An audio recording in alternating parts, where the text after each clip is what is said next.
Hey everyone, welcome back.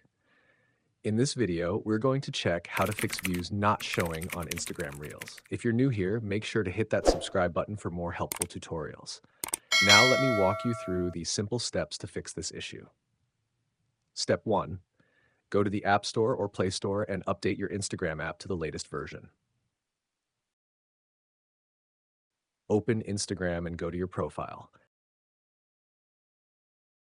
Tap Professional Dashboard. Then tap the gear icon in the top right corner. Scroll down and tap Switch Account Type, then select Switch to Creator Account. Finally, tap Switch again to confirm. Step 3. Go back to your profile and tap the three lines in the top right corner, then go to Settings. Step 4. Scroll to For Professionals and tap Creator Tools and Controls, then select View Counts on Profile. Step 5. Turn off the Hide View Counts option if it's enabled. That's it. Go back to your profile and you should now see the view counts on your Reels. Thanks for watching, and I'll see you in the next one.